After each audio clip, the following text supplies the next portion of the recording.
Okay, so here is my technique for matching your fretboard's radius with your strings if you have adjustable saddles. And I'm going to be using one of these rulers here. And hopefully this might help you out. Cool.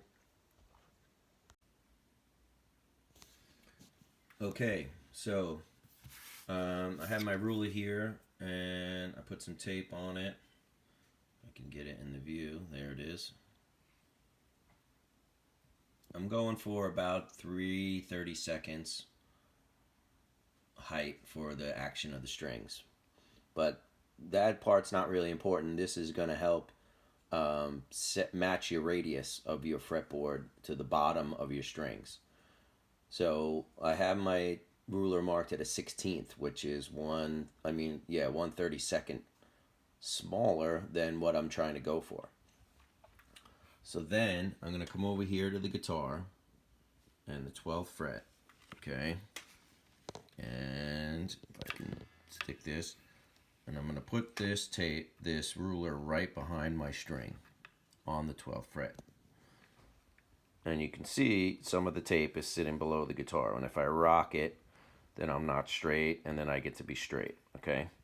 So you can choose whatever you want as far as how much tape is being shown, as long as it's the same amount each time. Because the problem is if I go in front of the string, it's kind of hard to tell where the string gets to the bottom. And if I put it exactly where I want it, behind the string, and then I try to like lower the string to the point, then that makes it difficult also because I can't really see. But, sorry for the camera here, if I have it here like this, so that there's a bit of tape sticking through, I can easily see when the string is close to the end of the tape. Point being, then I go to my next string, and if I wasn't holding the camera, I would hold this string down with my right hand, my left hand, whatever.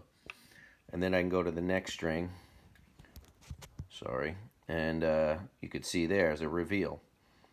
It's a bit of the tape sticking out below the string. So by going on the fret each string, I'm automatically matching the radius of my fret. If you have a compound radius, then you may want to choose which one you want to match. Okay, so by doing that, now some people like the higher strings lower than the bass side. So if that's the case, then just have a little more tape. This line, that little tiny tape line that you see below the string, have that be a little thicker, and then use your eye so that it gradually gets smaller until you get to this side. All right, so once you have all of the strings an equal distance above your fret, then you can change your overall height. And one side note too is something that I wasn't, always thinking about in the beginning, which is setting the radius on the top of the strings isn't going to work because each one of these strings is a different diameter, so you want to do it from below. Okay, so now, and I guess if you don't already know this, this is how you're going to change the height of your string to match. So let's say I stick that mark my gauge here below, and it's there's no tape showing, then I got to lower the string, and if there's too much tape, I got to raise the string. And that's what these saddles are for right here. Now this is a Strat type bridge, even though this is an Ibanez guitar, and I can individually raise each saddle. Some guitars you're going to have only the two outsides, so you would check both E strings, and then you would just deal with what was in the middle. And then like the old Tellys, you can fix two at a time. So I like to have it so that when I put in my wrench, I'm northwest, southeast, or whatever, 12, 3, 6, and 9 o'clock. And then I'm going to adjust a quarter turn at a time. So if I go clockwise, I raise the string. If I go counterclockwise, I lower the string. So let's say that I've adjusted all these, and then I've taken my tape here, and I have the same amount or where I want it so that the radius matches. Whoops, sorry. Then if I want to, I'm going to check for buzz.